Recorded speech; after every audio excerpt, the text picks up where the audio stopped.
right, we ready?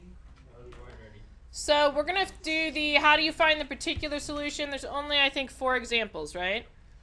In this class, I don't tend to show you as many as I did in previous years, okay? Because, again, this one is fairly similar to what we did last year. So what we basically have to do is we have to try to plug into that and see if it's true, okay? So what is this asking us to find? What derivative?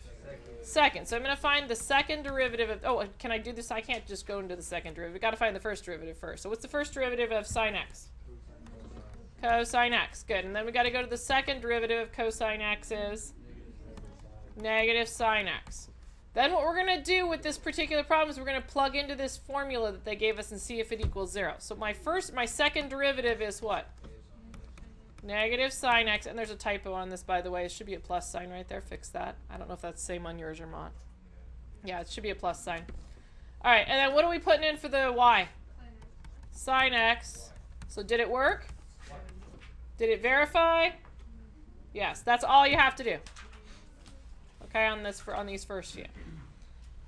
All right, so let's try it again. All right, so this one, a little bit different. We've got the funky C in there. All right. We are going to, it says that we need the derivative and the original. So I'm going to start by taking the derivative of this thing. So y prime equals, C is just a constant, so it's going to stay out front. What's the derivative of e to the 4x? And then chain rule gives me what? 4. Okay, then in here, we are going to plug in over in this one. So I'm plugging in what we got, 4ce to the 4x. Then the original had a 4, and we were supposed to plug in y. What was the y value? ce to the 4x. So did that one verify? Yep, that one verified. If it doesn't, we'll see one that doesn't work, okay? So hang on. Okay. Let's keep going. All right, we're supposed to verify again that the particular solution works. And then I think there's instructions. Verify the particular solution of the particular solution. Okay. So first thing I do is it says that we have to find a derivative, right? So I'm going to find the derivative of this thing. So y prime equals, what's the derivative of cx cubed?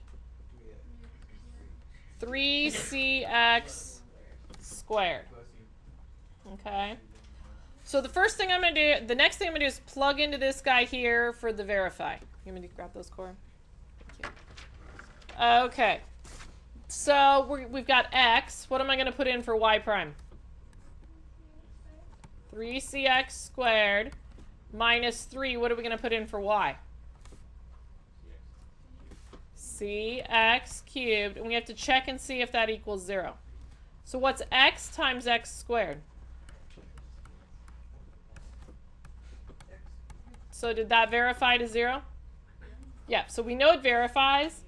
Now I think there's something missing in the instructions. They wouldn't have given us this initial condition if we weren't going to do anything with it. So what we're going to do now is we're going to solve for C. Okay, so this is the find the particular solution thing. So I'm going to start by putting, we're going to put this into this one up here. Okay, so what am I going to put in for the y? So let me show you what we're working with now. We're working with this, and we're going to solve for C. Okay, so what am I going to put in for the y value? 2. Okay, equals C. What am I going to put in for the x value?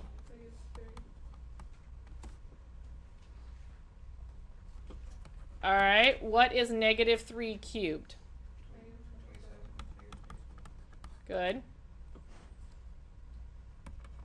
All right, what are we going to do with that negative 27? Divide it. Good. And to find the particular solution, I plug the C value back into this original here.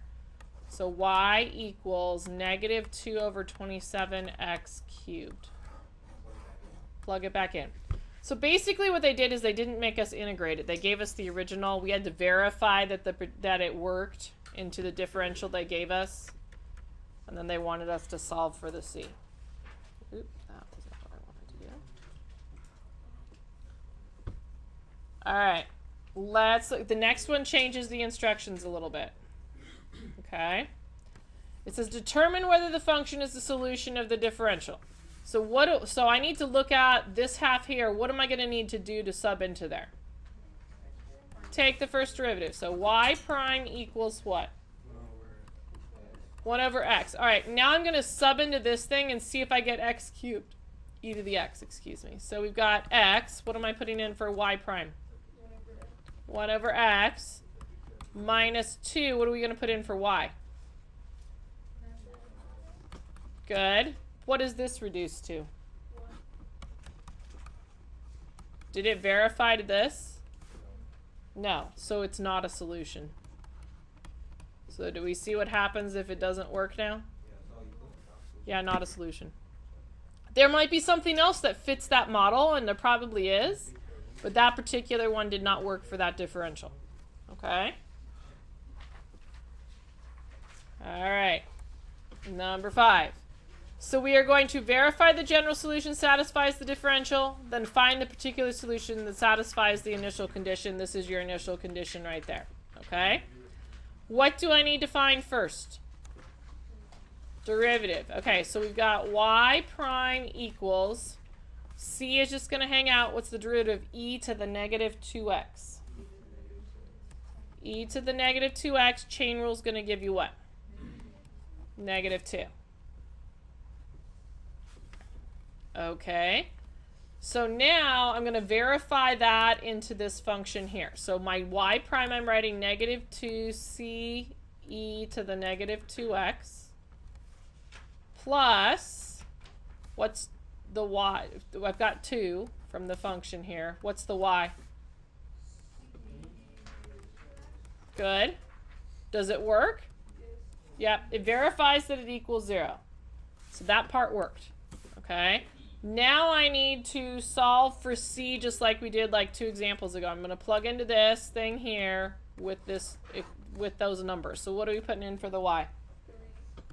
3 equals CE to the negative 2. What are we putting in for the x? 0. What is negative 2 times 0? What's anything to the 0 power? 1. So this becomes that 3 equals C. And then we've got, I've got to plug back into the original. So y equals 3e to the negative 2x. Done.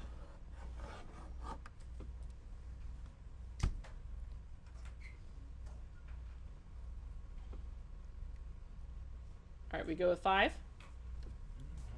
Okay. Looking at example 6, the first thing I need to do is separate the variables. This is a separation of variables. So notice, I didn't show you 3 or 4 of each type, right? I showed you like 1 of each one. If it's something new, I'll show you a couple, okay? But if it's something that we've done before, we're going to refresh our memories and move on, okay? All right, so what do I have to do to move this guy to the other side? Multiply. So we've got dy equals x over 1 plus x squared dx. And we're going to work on integrating. So what am I going to use? What am I have to do to integrate that? Good. What are you going to use for your u? 1 plus x squared. So du equals what? Good. We're going to take that 2 and move it back to the other side. So we've got 1/2 du equals x dx. All right. When I integrate dy, we get y. All right. I know I'm putting u in for this denominator. For the x dx, I'm putting in 1/2 du. All right. When we integrate 1 over u, what do we get? Natural log absolute value of u plus C. What am I going to put in for the absolute, inside the absolute values?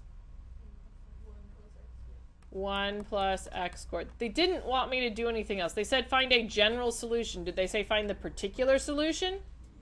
If it says particular solution, they have to give you an initial value where you plug in and solve for your C. Okay? That's it. Shortest notes ever, right? There's the homework. So write that homework down somewhere. It is in Haiku, but I want to, and then you can open up and look in Haiku. You're going to get out your spiral notebooks, right? And you're going to start working on this since we have lots and lots and lots of time.